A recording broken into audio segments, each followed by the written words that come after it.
안녕하세요. 저는 서울 은평구에 사는 60대 여성입니다. 요즘 들어 새벽에 눈이 떠지면 다시 잠들기 전까지 창밖을 보며 생각에 잠기곤 합니다. 젊을 때는 앞만 보고 달렸는데 이 나이가 되니 지나온 길을 돌아보게 되더군요.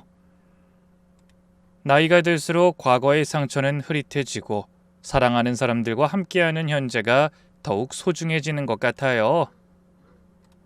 평범하고 소소한 행복이 얼마나 소중한지 아는 나이가 됐달까요? 그런 제가 최근에 겪은 일을 통해 용서와 화해, 그리고 진정한 가족의 의미를 가슴 깊이 깨닫게 됐습니다.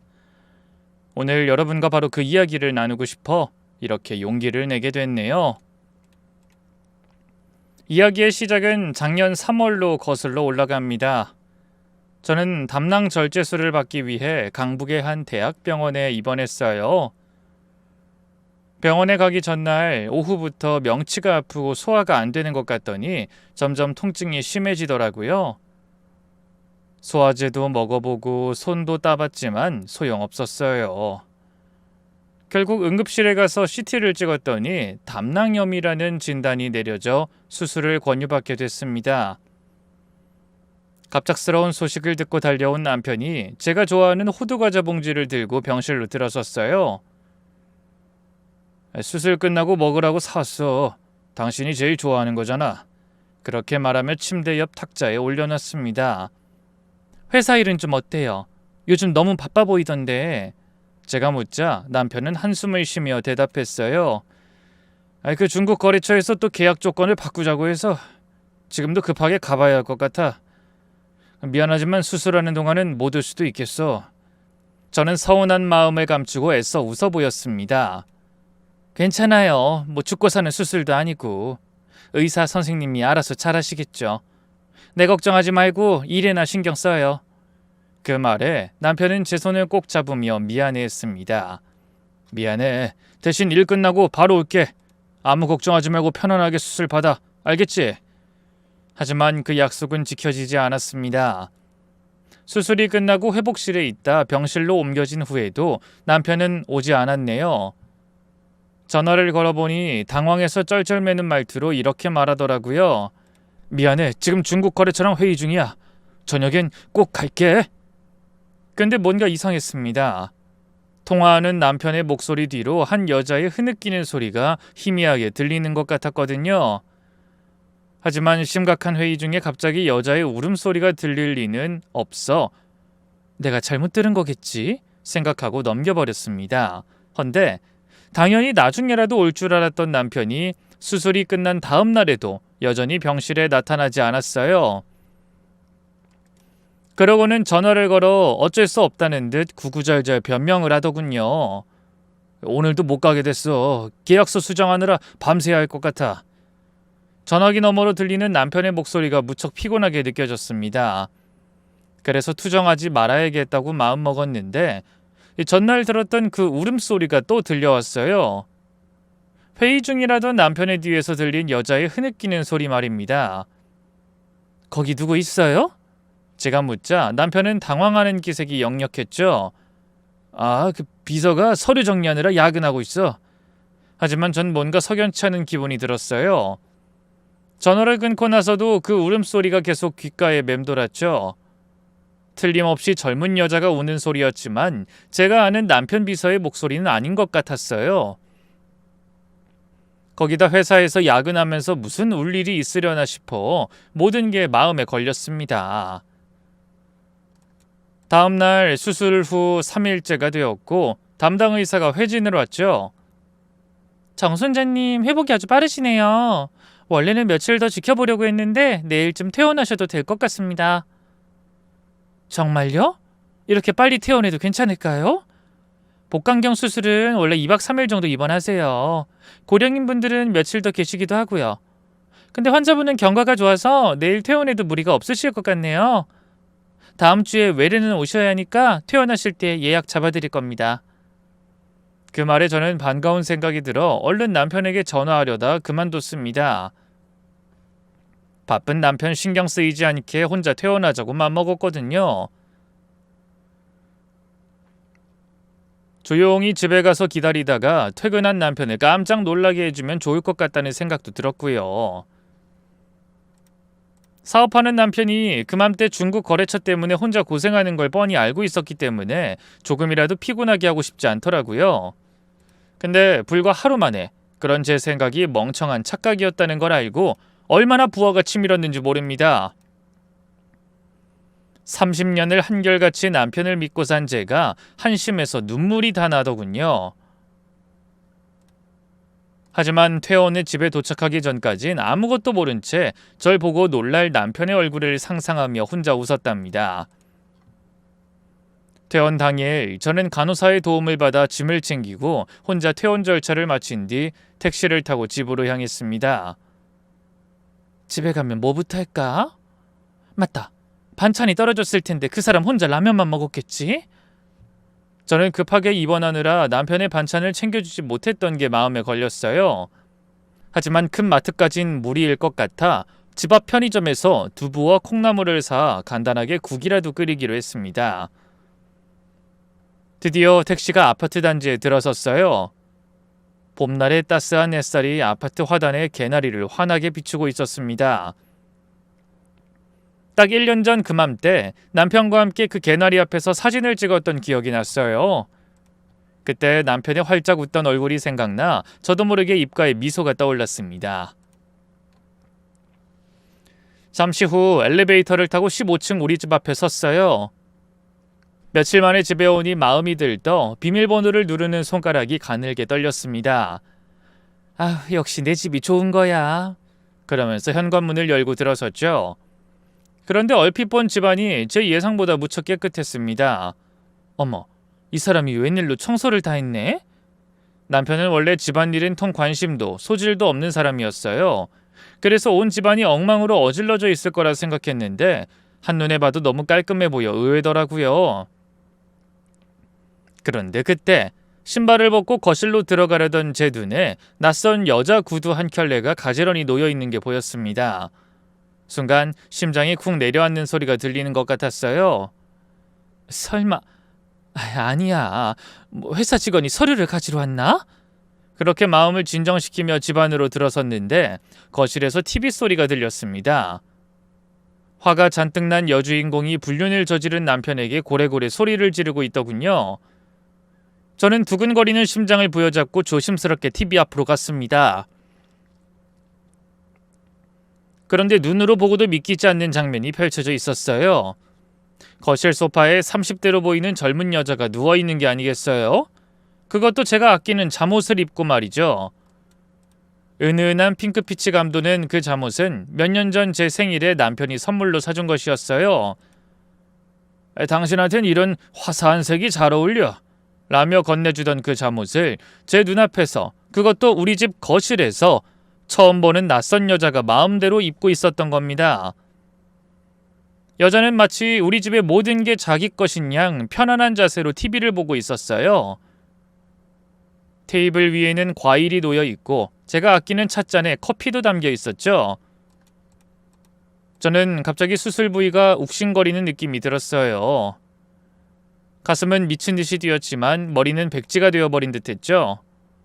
그래서 후들거리는 다리를 간신히 끌며 소파로 다가가 물었습니다. 당신 누구야? 당연히 목소리도 주체할 수 없을 정도로 떨리고 있었어요. 분노인지 슬픔인지 모를 감정이 목구멍을 타고 올라오더군요. 제 목소리를 들은 여자가 고개를 돌려 절 바라봤습니다. 그리고는 놀란 표정으로 벌떡 일어나더니 이렇게 외쳤죠. 사모님이... 여자도 깜짝 놀랐는지 더는 말을 잇지 못하고 허옇게 질린 얼굴로 저와 눈을 맞추지 못했네요. 그때 이성을 잃은 제가 소리쳤습니다. 여보! 이 여자 뭔데? 뭔데 남의 집에 누워있어? 제가 미친 듯이 소리치자 그 시간에 분명히 회사에 있어야 할 남편이 주방에서 헐레벌떡 달려나왔습니다.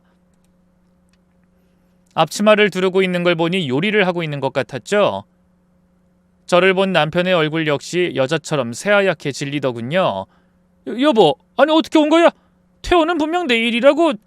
지금 그게 중요해? 대체 이 여자가 왜 내 잠옷을 입고 우리 집에 누워있는데? 목소리가 점점 커졌습니다. 평소에는 늘 이웃에게 민폐를 주지 않으려고 조심해서 살았지만 그 순간엔 그런 게 전혀 생각나지 않았어요. 진땀을 흘리던 남편이 저와 여자 사이에 섰습니다. 여보 진정해. 당신이 생각하는 그런 거 아니야. 뭐가 아니라는 거야? 그럼 이게 뭔데?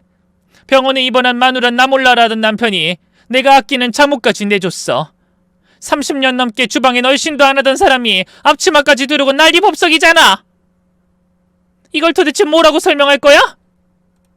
제가 도끼 눈을 뜨고 몰아붙이자 남편은 순간 말문이 막힌 듯 한마디도 하지 못했어요. 여자는 여전히 고개를 숙인 채 부들부들 떨고 있더군요. 두 사람의 모습을 번갈아 바라보던 저는 심장을 후벼 파는 통증에 이성을 잃고 말았어요. 그래서 방금 태어난 사람이라는 것도 잊은 채 힘차게 걸어 제 잠옷을 입고 있는 여자에게 다가갔습니다. 황당함과 분노가 뒤섞여 눈앞이 뿌옇게 흐려지더군요. 그 순간 병원에서 남편과 통화할 때마다 뒤에서 들리던 여자의 울음소리가 다시 떠올랐습니다. 제 앞에 있는 여자가 바로 그 소리의 주인공이라고 확신했죠. 수술한 부위에 통증이 느껴져 욱신거렸지만 그런 건 신경 쓸 겨를도 없었어요. 30년 세월이 한순간에 무너지는 듯한 배신감이 저를 집어삼켰거든요. 저는 여자에게 달려들며 미친 듯이 소리쳤습니다. 당장 그 옷 벗어! 내 옷 벗으라고! 제가 여자의 팔을 잡아당기자 기겁한 남편이 급히 막아섰습니다. 여보 이러지 말고! 제발 내 말 좀 들어봐! 특히 뭘 들어? 내가 병원에 있는 동안 이런 말도 안 되는 짓을 벌여놓고 터진 입이라고 할 말이 있어? 젊은 여자랑 깨가 쏟아지느라 늙은 마누라 병원에는 와볼 시간도 없었던 거야? 제가 남편을 밀치고 여자에게 다가가자 여자가 겁에 질린 표정으로 뒷걸음질 치더군요. 죄송합니다 사모님. 제가 설명할게요. 설명? 무슨 설명? 누가 그따위 설명 듣고 싶다고 했어? 그러면서 제가 여자의 머리채를 잡으려 손을 뻗자 갑자기 남편이 제 손목을 잡으며 고함쳤습니다. 그만해! 이러지 말라고 했잖아! 놔! 당신 미쳤어? 이 여자가 뭔데? 어떻게 내 앞에서 이 여자를 감쌀 수가 있어? 남편과 제가 실랑이를 벌이자 그 사이 여자가 비명에 가까운 소리를 내며 오열했습니다. 바로 그때였어요. 남편이 제 귀를 의심하게 하는 한마디를 내뱉더군요. 그 말을 들은 저는 사색이 된 채 얼음처럼 굳어버리고 말았습니다. 이 애는 나한테 소중한 사람이니 함부로 하지 마! 그 말을 듣는 순간 전 비로소 모든 상황을 깨닫고 또 확신했습니다. 병원에서 들었던 그 울음소리, 문병 한번 오지 않았던 남편, 제 잠옷을 입고 있는 젊은 여자. 이건 모두 30년을 함께 산 남편이 조강지쳐 뒤통수를 치고 바람을 피운 증거라는 걸 말이죠. 저는 심장이 찌르는 통증에 숨도 제대로 쉴 수 없어 가슴을 부여잡으며 간신히 물었어요. 소중해? 지금 내 앞에서 저 여자한테 소중하다고 한 거야? 그래, 세상 누구보다도 소중해. 당신이 함부로 대해도 될 사람 아니란 말이야. 당신 지금 제정신이야? 아니, 당신이 정말 내 남편 맞는 거야? 남편의 말에 충격받은 저는 그만 다리가 풀려 거실 바닥에 주저앉았어요. 그러자 여자가 어쩔 줄 모르더니 눈을 질끈 감으며 소리쳤습니다. 아빠 그만하세요. 이러다 사모님 쓰러지시겠어요. 순간 저는 멈칫했습니다. 제가 무슨 말을 들은 건지 언뜻 이해가 되지 않아 주저앉은 채 멍하니 여자를 올려다봤습니다. 뭐라고? 아빠? 그때 남편이 다가와 절 일으켜 소파에 앉히며 말했어요. 여보 제발 진정하고 내 말 좀 들어. 이 애는... 남편의 목소리가 떨렸습니다. 30년을 같이 살면서 남편이 그렇게 떨리는 목소리로 말하는 걸 처음 듣는 것 같았어요. 이 애는 내 딸이야. 뭐라고요? 사람이 너무 놀라니 아무것도 떠오르지 않더군요. 헌데 그 순간에 할 말을 잃은 건 저뿐만이 아닌 것 같았어요. 숨막힐 듯한 정적만 흐를 뿐 누구 하나 먼저 나서서 입을 열지 못했거든요. 그러다 겨우 먼저 입을 연 건 다름 아닌 저였습니다. 그게 무슨 소리야? 당신한테 딸이 어딨어? 내 앞에선 애는 없어도 된다고 해놓고 뒤로 다른 여자랑 할 짓 다 하고 다녔던 거야?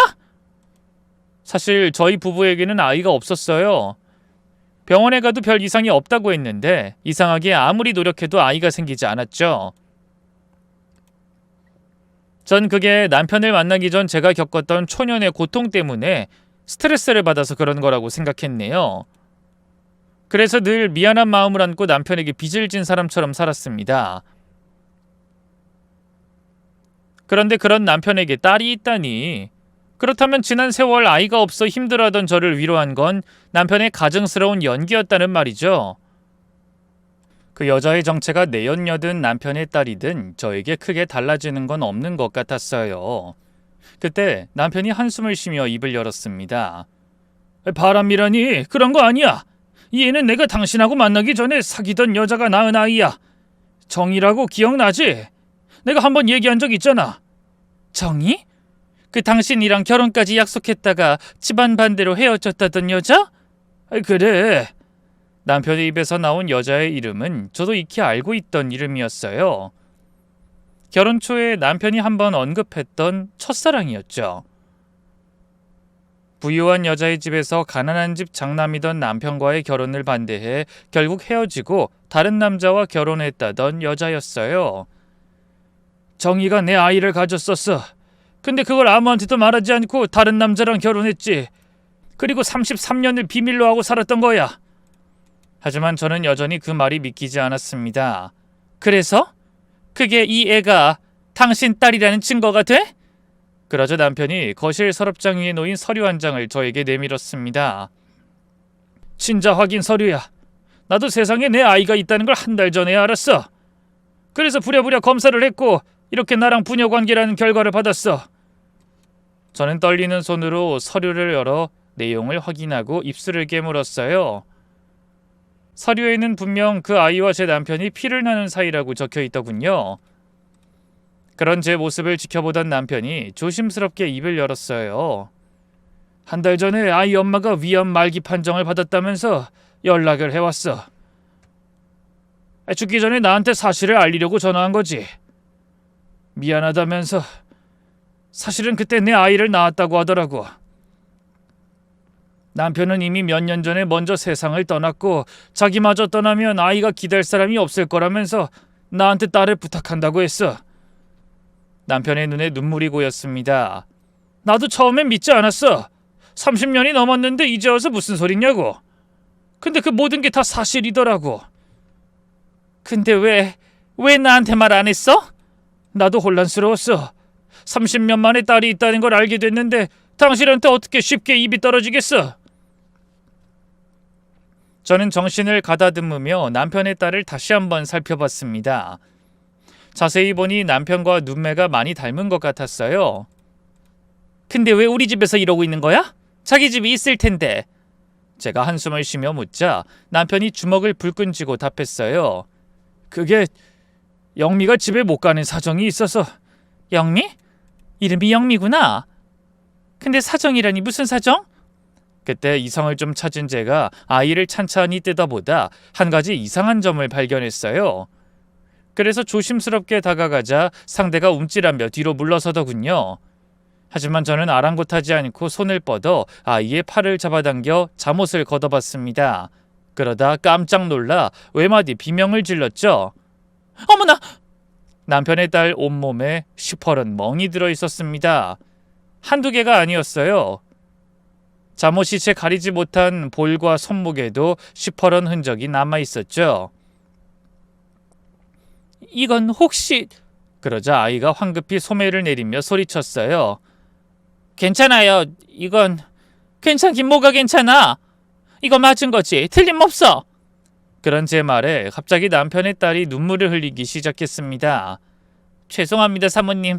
저도 이런 모습으로 아빠한테 신세지면서 사모님 놀라게 해드리고 싶지 않았어요. 하지만 제가 집에 갈 수가 없어서. 그때 남편이 이를 악물고 말했습니다. 영미 남편 그 인간이... 아니 남편이 그런 거란 말이에요? 저는 눈을 동그랗게 뜨고 얼른 남편에게 답을 재촉했습니다. 아이 그래. 겉으론 교수라고 교양 있는 척 무게 잡는 인간이 집에선 상습적으로 내 딸을 때리고 있었다고? 근데 어떻게 그 집에 애를 그냥 놔두겠어? 남편의 말을 들은 저는 그만 온몸에 힘이 빠져 소파에 주저앉았습니다. 그러면서 30년 전 저의 첫 번째 결혼 생활을 떠올렸어요. 사실 저에게는 누구에게도 말 못할 비밀이 하나 있습니다. 바로 저도 예전엔 남편의 딸처럼 가정폭력에 시달리던 사람이라는 거예요. 그때는 가정폭력이라는 말조차 없었고 맞고 사는 게 팔자련이 했던 시절이었죠. 얼마나 맞고 산 거야? 제 물음에 아이가 고개를 숙이며 기어들어가는 목소리로 답했어요. 결혼하고 쭉. 처음엔 뺨한 대로 시작하더니 점점 심해지더라고요. 경찰에 신고는 했어? 했어요. 하지만 남편이 명망 있는 교수라 경찰도 대충 넘어가고 오히려 제가 우울증이 있어서 남편을 힘들게 하는 사람으로 취급받았어요. 도대체 이유가 뭐야? 그렇게 많이 배운 사람이 혹시 주사가 있어? 아니요. 그 사람은 항상 밖에서 완벽한 사람인 것처럼 살아가요. 그러고서는 그 스트레스를 다 집에 와서 풀어요. 그 사람이 집에 오는 순간부터 저는 종이 돼야 해요. 양말도 제가 벗겨줘야 하고 안마, 옷 심부름, 심지어 어떤 날은 밥까지 떠먹여줘야 하죠. 그러다가 뭐라도 하나 마음에 안 드는 게 있으면 미친 사람처럼 폭발해요. 그러더니 소매를 걷어 보이며 말했죠. 이번엔 골프채로 제가 반찬을 짜게 했다면서. 그 말을 듣고 저도 모르게 막말이 나오고 말았어요. 이런 미친! 저는 그런 아이의 모습을 보며 예전의 제 모습을 떠올렸습니다. 그때 저도 늘 그렇게 온몸에 멍이 들어 있었어요. 화장으로 가리고 긴 옷으로 숨기며 아무 일 없는 척 웃으며 살았죠. 돌아가신 친정엄마는 이 사실 알고 계셨던 거지? 그래서 다 큰 딸 친부한테 부탁하고 떠난 거야? 그 말엔 이번엔 남편이 대답했어요. 아이는 울음이 터져 제대로 말을 할 수 있는 상황이 아니었거든요. 맞아. 정희가 그때 그랬어. 자기가 시집을 잘못 보내서 애가 고생한다고 속상해했지. 어떻게든 이혼시키려고 했는데 쉽지가 않았나 봐. 아마 그 썩을 인간한테 애가 맞고 사는 걸 보면서 속을 썩어서 그런 몹쓸병에 걸린 걸지도 몰라. 그제야 저는 모든 상황이 이해됐습니다. 남편이 병원에 오지 못했던 이유, 집에 여자가 있었던 이유, 그리고 제 잠옷을 입고 있었던 이유까지도요. 그래서 이번에도 맞다가 도망쳐 나온 거야? 남편의 딸이 고개를 끄덕였습니다. 엄마의 빈소에서 아빠를 처음 만났어요. 그래서 장례 끝나고 유전자 검사도 했고요. 그때 아빠가 주소랑 전화번호 알려주시면서 급한 일 있으면 꼭 찾아오라고 하셨거든요. 이렇게 놀라게 해드려서 정말 죄송합니다. 아끼시는 오신 줄도 모르고 제가 막 입은 것도 죄송하고. 가뜩이나 오랜 폭력에 괴롭힘을 당해 풀이 잔뜩 죽은 아이는 저에게 고개도 제대로 들지 못한 채 연신 사과했습니다. 그 모습을 보니 갑자기 제 가슴에서도 울컥하며 비릿한 슬픔이 터져나왔어요. 저는 얼른 아이에게 다가가 손을 잡으며 말했습니다. 미안해할 게 뭐가 있어. 옷이야 얼마든지 입어도 돼. 제 말을 들은 남편이 놀란 표정으로 바라보더군요. 그때 저는 남편의 딸에게 오랫동안 간직했던 비밀을 하나 털어놨습니다. 사실은 나도 첫 번째 결혼해서 전 남편한테 맞고 살았어. 말 대답했다며 시작된 구박이었지. 그땐 이혼도 쉽지 않아서 한참을 참고 살았어. 그러다 죽을 것 같아서 도망쳐 나왔고 그 뒤로 이혼하려고 정말 고생했어. 아이의 눈이 커졌습니다. 사모님도요? 그래. 그래서 네 마음을 누구보다 잘 알아. 얼마나 무섭고 외로웠을지. 그때 날 버티게 해준 게 바로 너희 아빠였어. 어렵게 이혼했지만 위자료 한 푼 못 받고 당장 먹고 살 길이 막막했는데 우연히 이력서를 넣은 회사가 이 사람 회사였어. 그 뒤로 너희 아빠는 상처받은 나를 보듬고 다시 살아갈 수 있게 해줬지. 그리고 반대하는 시부모님을 설득해서 이혼 여인 나랑 결혼한 거야. 제가 눈물을 흘리며 비밀을 털어놓자 아이는 놀란 눈을 크게 뜨고 절 바라봤어요. 남편은 그 곁에 서서 지난 일을 회상하듯 말없이 허공만 응시하고 있었죠. 말을 마친 저는 조용히 남편 딸의 손을 잡았습니다. 여전히 두려움에 떠는 차가운 손이었네요. 그 남자가 찾아올까봐 무서워? 네, 제가 여기 있는 걸 알면 아마 찾아와서 난리칠 거예요. 그 말을 들은 남편은 분노에 찬 목소리로 말했습니다. 그 자식 오면 내가 가만 안 둬! 감히 내 딸을 어떻게 보호해줘야 할 자기 가족한테 이런 잔인한 짓을 할 수가 있어! 아빠 그러시면 안 돼요. 그 사람 무서운 사람이에요. 겉으론 점잖은 척하지만 무슨 짓을 저지를지 모르는 사람이라고요. 전 그런 남편의 딸을 꼭 안아줬습니다. 그러자 처음엔 경직돼 있던 아이가 제 품에서 흐느껴 울기 시작했어요. 울어. 실컷 울어. 참고 있으면 병돼. 그렇게 영미가 제 품에서 한참을 울었습니다. 그런 모습이 마치 상처받은 어린아이 같아서 너무나 마음이 아팠어요. 남편도 그 옆에서 눈물을 훔쳤죠. 한참 후 아이가 진정되자 제가 물었습니다. 근데 어떻게 결혼하게 된 거야? 연애한 거야? 영미가 고개를 저었어요. 돌아가신 엄마가 지인한테 소개받아서 선봐서 결혼했어요. 직업도 좋고 매너도 좋아서 그런 사람인 줄 전혀 몰랐어요. 학벌 좋은 놈들이 더 나쁜 경우가 많아. 내 첫 남편도 의사였거든. 영미가 놀랐습니다. 의사요? 그래. 세상에 둘도 없을 고귀한 인품을 가진 것처럼 굴면서 집에선 마누라를 때리는 쓰레기 같은 인간이었어. 그래서 사람들이 더 내 편을 들어주지 않았지. 저희 세 사람은 한동안 말이 없었습니다. 각자 자신의 상처와 아픔을 되새기는 시간이었죠. 그러다 제가 먼저 입을 열었어요. 영미야, 내 사모님, 아니 이제부터 그냥 엄마라고 불러. 넌 이제 내 딸이니까. 제 말을 들은 영미의 눈에서 또 눈물이 흘렀습니다. 정말 괜찮으신 거예요? 제가 갑자기 나타나서 괜찮고 말고 30년 전에 네 아빠가 날 받아줬잖아. 이혼녀라고 손가락질 받던 날 지옥에서 구해주고 평생 아껴줬지. 이제 내가 너를 구해줄 차례야. 제 말을 들은 남편은 눈시울을 붉히며 무언의 감사를 전했습니다. 그러면서 딸의 어깨를 토닥이며 말했죠. 그래, 이제 우리가 지켜주마. 다시 누구도 널 함부로 대하지 못하게 할 거야. 하지만 전 알고 있었습니다. 영미의 남편이 가만히 있을 리 없다는 걸요. 특히 사회적 지위가 있는 사람일수록 체면 때문이라도 더 악착같이 찾아다닐 거라는 걸 말입니다. 어떻게 해야 영미를 지킬 수 있을까? 저는 곰곰이 생각에 잠겼습니다. 30년 전 제가 도망쳤을 때처럼 숨어 지낼 순 없었죠. 이번엔 확실하게 끝을 내야 했어요. 하지만 어떻게 해야 할지 몰라 머리가 터질 지경이었네요. 어느덧 영미와 생활한 지 사흘이 지났습니다. 그동안 딸은 거의 집 밖으로 나가지 못했어요. 창문 밖을 내다볼 때도 커튼 뒤에 숨어서 조심스럽게 확인하곤 했죠. 폭력을 당한 피해자들이 보이는 전형적인 모습이었습니다. 영미야, 오늘은 같이 마트에 가자. 맛있는 거 해줄게. 아니에요, 엄마. 전 집에 있을게요. 혹시나... 영미는 말끝을 흐렸지만 전 알고 있었습니다. 남편이 찾아다닐까봐 두려워한다는 걸요. 그 모습이 너무 안쓰러워 저는 또 눈물이 났어요. 바로 그날 오후에 초인종이 울렸습니다. 누구세요? 인터폰으로 살펴보니 깔끔한 정장 차림에 안경을 쓴 남자가 서 있었어요. 실례합니다. 혹시 이 집에 김영미 씨가 있습니까? 순간 등골이 서늘해졌습니다. 영미의 남편이 틀림없었거든요. 사진으로 본 것보다 실물은 더 멀끔해 보였어요. 누가 봐도 교양 있는 지식인이라고 믿을 만한 외모였죠. 누구신데 그러시죠? 저는 김영미의 남편 박준혁입니다. 그는 명함까지 꺼내 보였습니다.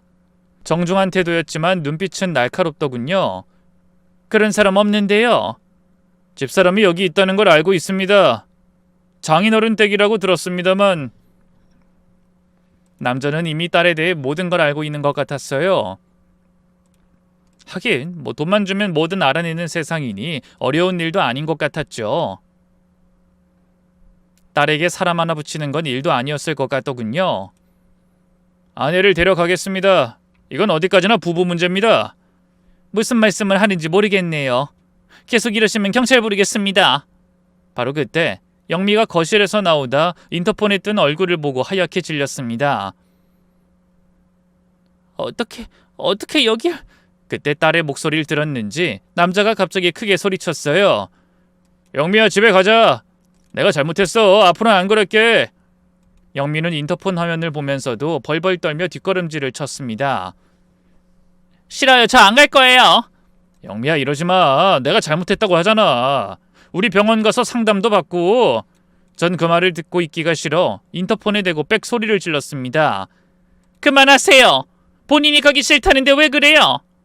당신이 때려서 온몸에 멍이 들게 한 거 다 알고 있어요. 아이, 그건 오해입니다. 영미가 계단에서 넘어져서. 거짓말하지 마! 골프채로 때렸다는 거 다 알아. 아닙니다. 영미가 요즘 우울증 약을 먹고 있어서 헛것을 본 겁니다. 제가 옆에서 챙겨줘야 해요. 시끄러! 계속 안 가면 경찰 부를 거야? 명망 있는 대학 교수가 대낮에 남의 집에 침입하려 했다고 소문나고 싶은 거야? 그러자 움찔하던 남자는 한참 동안 집 앞을 서성이다 결국 돌아갔습니다. 역시나 남자의 약점은 체면인 것 같더군요. 남자가 사라지자 영미가 주저앉아 울음을 터뜨렸습니다. 이제 어떡하죠? 제가 여기 있는 걸 알았으니 가만히 있지 않을 거예요. 어쩌면 아빠 회사에도 찾아갈지 몰라요. 그날 밤 저는 잠을 이룰 수 없었습니다. 어떻게 해야 아이를 그 악마의 소나기에서 구해낼 수 있을지 답을 알 수가 없었네요. 다음 날 퇴근해온 남편의 얼굴에 근심이 가득했습니다. 하지만 애써 아무렇지 않은 표정으로 딸을 대하고 저녁을 먹더군요. 저는 잠자리에 누워 그런 남편에게 물었어요. 당신 무슨 일 있는 거죠? 내 눈은 못 속여요. 어서 말해봐요. 그러자 남편이 한숨을 쉬며 몸을 일으키더니 속삭였어요. 큰일 났어. 회사에 이상한 소문이 돌고 있는 것 같아. 무슨 소문? 내가 불륜을 저질러서 젊은 여자를 집에 들였다고 직원들이 다 쑥닥거리다라니까. 저는 순간 직감했죠. 그 모든 게 비열한 대학 교수가 벌인 일이라는 걸요. 저희는 숨기려 했지만 여기저기서 빗발치는 전화에 결국 딸도 그 사실을 알아버렸어요. 제가 돌아갈게요. 아빠한테 피해드릴 순 없어요. 무슨 소리야? 절대 안 돼. 하지만 이러다 아빠 회사가 어차피 소문은 소문일 뿐이야. 네가 내 딸이라는 걸 밝히면 금방 잠잠해질 거다. 그래도 복잡한 개인사가 입에 오르내리면 사업이 좋을 리가 없어요. 괜찮아. 막말로 회사가 망하면 망하는 거다. 무슨 일이 있어도 널 그 지옥으로 다시 보낼 순 없어. 그 사람이 원하는 게 저잖아요. 제가 돌아가면 다 끝날 거예요. 영미의 눈은 이미 체념으로 가득했습니다. 30년 전 제 모습과 똑같았죠. 모든 걸 포기하고 운명을 받아들이려는 그 눈빛. 저는 그 눈빛을 모른 척할 수가 없었어요. 영미야, 그건 절대 안 될 일이야. 돌아가면 더 심하게 맞을 거야. 그런 인간들은 절대 변하지 않아. 내가 너무 잘 알아. 그래도 이렇게 계속 숨어 지낼 순 없잖아요. 차라리 제가 집에 돌아가면 그건 안 돼. 일단 생각을 좀 해보자. 섣불리 결정하면 후회할 거야. 그렇게 아이를 진정시킨 후 저는 잠 한숨 자지 못하고 뒤척이며 고민에 고민을 거듭했습니다. 그러다 한 가지 그럴싸한 아이디어를 생각해냈어요. 제가 전 남편에게 괴롭힘 당할 때와는 다르게 세상이 많이 변했고 이제는 피해자의 목소리에 귀 기울이는 시대가 됐죠. 그러니 뭔가 해볼 만하다는 생각이 들었어요. 며칠 후 큰 결심을 한 저는 봄꽃이 한창인 대학 캠퍼스를 걸어 박준혁의 연구실로 향했습니다. 대학에 전화를 걸어 남자의 연구실 번호를 알아내 만날 약속을 정했거든요. 연구실 앞에 도착한 제가 노크하자 문제의 남자가 여유로운 미소를 지으며 문을 열었어요. 어서 오세요, 장모님. 역시 영미는 같이 안 온 건가요? 영미는 당신을 무서워해요. 이혼을 원하고 있고요. 평화롭게 해결하면 어떨까요? 그 말을 들은 박준혁이 코웃음을 쳤습니다. 이혼이요? 제가 왜 이혼을 해야 하죠? 누굴 위해서? 더는 영미 괴롭히지 말아줘요. 당신은 때리고 괴롭혀도 될 만큼 하찮게 여길지 모르지만 우리에겐 소중한 아이입니다. 친엄마도 아니면서 유난 떠시네. 남들이 들으면 모정이 대단한 줄 알겠어요. 장모님이야말로 남편이 결혼 전 낳은 딸이 얼마나 꼴보기 싫겠어요. 괜한 오지랖 떨지 마시고 당장 영미 보내세요. 그러더니 자리에서 일어나 슬며시 문을 잠갔습니다. 감히 나 말고 누구도 영미를 마음대로 할 수 없어요. 난 어려서부터 내 거는 절대 뺏겨본 적이 없는 사람이거든요. 영미는 물건이 아니에요. 자기가 하고 싶은 걸 할 수 있는 자유가 있어요. 제 말에 망할 그놈이 입꼬리를 올리며 소름이 끼치도록 차갑게 웃었습니다. 이보세요. 영미가 왜 맞는지 알아요? 자꾸 내 말에 토를 달거든. 그냥 내 말에 복종하면 되는데 자꾸 자기가 하고 싶은 말을 해. 그게 맞을 이유가 되나요? 교육이죠, 교육. 걔도 말 안 들으면 때려서 가르치잖아요. 저는 주먹을 꽉 쥐며 또박또박 말했습니다. 영미가 경찰에 신고하면 어쩔 건가요? 장모님도 참 순진하시네. 나 경찰서장하고도 골프 치는 사이고 웬만한 검사들하고 술 한 번든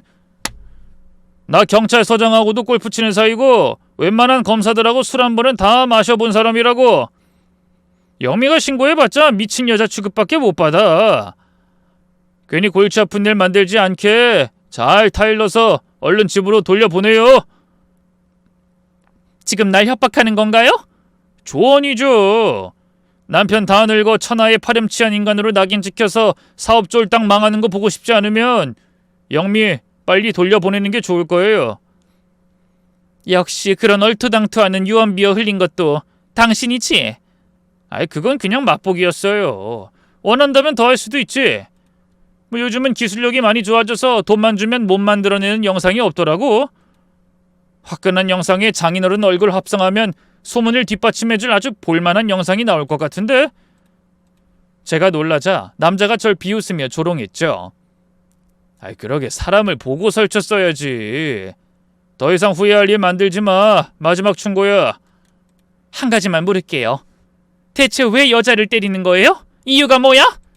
그러자 남자는 입꼬리를 올리며 소름 끼치게 웃었습니다. 재밌거든. 뭐라고? 처음엔 반항하다 점점 순해지는 걸 보는 게 꼭 강아지 길들이는 것처럼 짜릿해.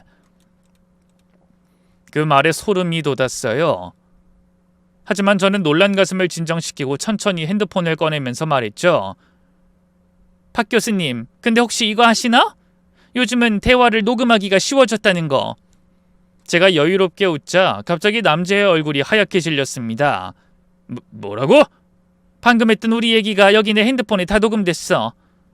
영미를 때리는 게 재밌다고 했지? 걔처럼 교육한다고도 했던가? 그건 불법이야. 동의 없이 녹음하면. 그래, 나도 그 정도는 알아. 그럼 고소해. 어차피 당신 말대로 뭘 해도 우리가 이길 순 없다면 2판 4판이야.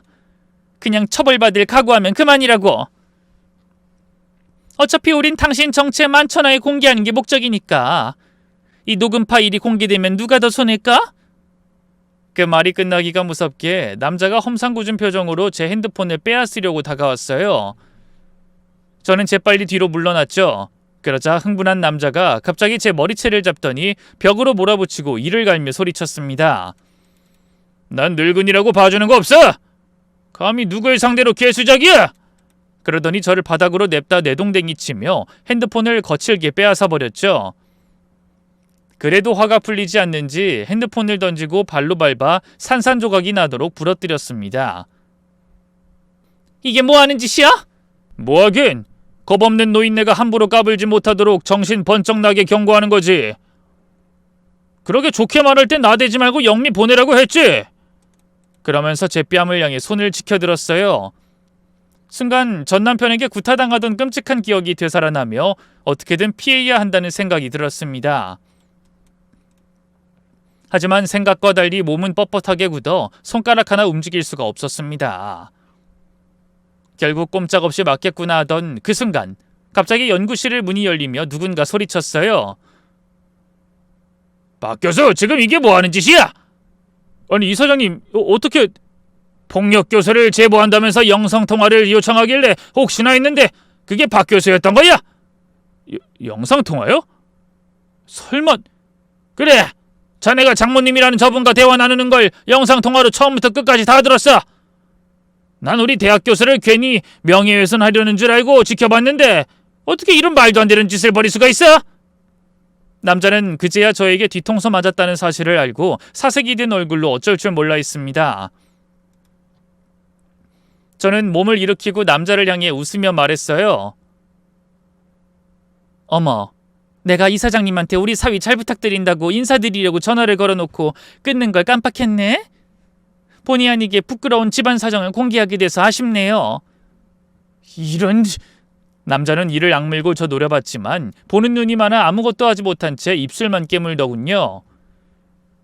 그날 저는 남자를 만나러 가기 전에 먼저 어렵게 이사장을 만나 남북한 사람이 학생들을 가르치고 있어 제보하겠다며 핸드폰 번호를 받았어요.